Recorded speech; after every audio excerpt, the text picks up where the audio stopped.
شیراز ہند کے نام سے مشہور شہر جونپور میں شرقی اور مغل دور حکومت کی شاہی قلعہ، مسجد اٹالہ، مسجد جامع الشرق، مسجد خالص مخلص، شاہی پل، بارہ دری اور درجنوں مقبرے آج بھی فن شرقی اور مغل دور کی عکاسی کرنے کے علاوہ مدتوں بعد بھی اپنی اسی شان و شوکت کے ساتھ فلک بوس ہیں، جن کی فن تعمیر اور نقش و نگار قابل دید و لائق تعریف ہیں۔ انہی عمارتوں میں سے ایک محلہ میاں پور میں موجود مسجد دارا شکوہ ہے۔ اس محلہ کو جونپور کے مشہور و معروف رئیس و بزرگ میاں شیخ محمد ماہ نے آباد کیا تھا۔ دریائے گومتی کے ساحل پر واقع مسجد دارا شکوہ آج بھی دیکھنے والوں کو محو حیرت کر دیتی ہے۔ اسی مسجد کو مسجد میاں پور اور بڑی مسجد کے نام سے عوام میں شہرت حاصل ہے۔ جونپور میں ایسا ہے کہ شاہان شرقی کے زمانے کی مسجدیں اہم ہیں، پھر اس کے بعد مغلوں کی مسجدیں یا مغلوں کی جو بھی تعمیرات ہیں۔ تو جونپور میں یہ دارا شکوہ کی مسجد بنوائی ہوئی، اس کو میاں پور کی مسجد کہتے ہیں۔ اس مسجد کی بنیاد دریائے گومتی میں رکھی گئی، اس حیثیت سے یہ مسجد ایک منفرد مقام رکھتی ہے۔ یہ مسجد سطح دریا سے 50 فٹ کی بلندی پر بڑی پرفضا مقام پر واقع ہے، جہاں سے دریائے گومتی کا نظارہ بہت ہی حسین و دلکش معلوم ہوتا ہے، جس سے دل کو فرحت و مسرت حاصل ہوتی ہے۔ جب وہ جونپور میں آیا تو اس نے دیکھا کہ یہاں شرقیوں کی اتنی عظیم شان مسجدیں ہیں، تو اس کو بڑی حیرت ہوئی کہ اتنی چھوٹی سی جگہ پر اور اتنی بڑی بڑی مسجد ہیں۔ چنانچہ اس نے بھی ایک مسجد کی تعمیر کا ارادہ کیا، اور اس مسجد کی خوبی یہ ہے کہ یہ مسجد دریائے گومتی میں بنیاد اس کی ڈالی گئی، بڑی پرفضا جگہ پر ہے اور وہاں پر پانی کا ٹکراؤ بہت زیادہ ہے، تو اس لیے وہ بڑی محنت سے یہ مسجد اسے تعمیر کروایا۔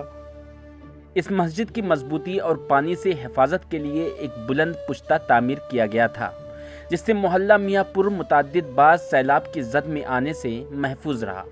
اسی مسجد سے متصل ایک سنگین کنواں اسی دور کا واقع ہے، جس سے پورا محلہ سیراب ہوتا تھا۔ چند سالوں قبل اسے بند کر دیا گیا ہے۔ مسجد میں 4 چھوٹے چھوٹے کمرے امام و مؤذن کے رہنے کی غرض سے تعمیر کیے گئے تھے۔ اس مسجد کی نقش و نگار کو دیکھ کر مغل دور کی عکاسی کا علم ہوتا ہے۔ مسجد کے 3 بڑے بڑے گنبد اس کی خوبصورتی میں 4 چاند لگاتے ہیں۔ یہ مسجد تقریباً 50 فٹ بلند ہے، اس کا پشتہ بہت مضبوط ہے، اور اس میں فن نقاشی وغیرہ کا بہت زیادہ کام تو نہیں ہے، لیکن پھر بھی یہ مسجد اپنی عظمت اس لیے سے عظمت کے لحاظ سے منفرد ہے کہ اس کی بنیاد دریائے گومتی میں ہے۔ مورخین لکھتے ہیں کہ عہد شاہ جہانی میں جب شہزادہ دارا شکوہ بن شاہجہاں بادشاہ دہلی ملک کے نظم و نسق کے تعلق سے جونپور تشریف لائے، تو وہ یہاں پر شرقیوں کی تعمیر کردہ عظیم الشان مساجد کو دیکھ کر بہت ہی متحیر و متعجب ہوئے، اور اپنی یادگار کے طور پر بھی ایک مسجد تعمیر کروائی جو اپنی صناعی کا بہترین نمونہ پیش کرتی ہے۔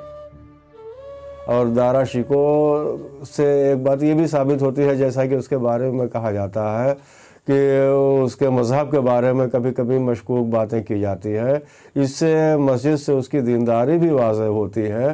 وہ جونپور میں آیا تو یہاں کے علماء سے، صوفیاء سے ملا، اس سے رابطہ کیا، بات چیت کیا، اس سے اس کی دینداری بھی ثابت ہوتی ہے مسجد بنانے سے، کہ اس کے مذہب میں صحیح فکر اسلامی تھی۔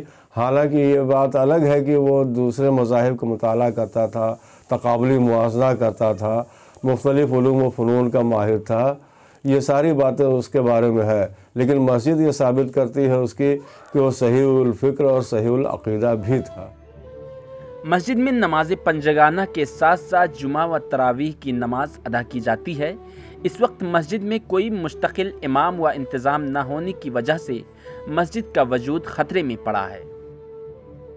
جونپور سے محمد اجود کی خاص رپورٹ۔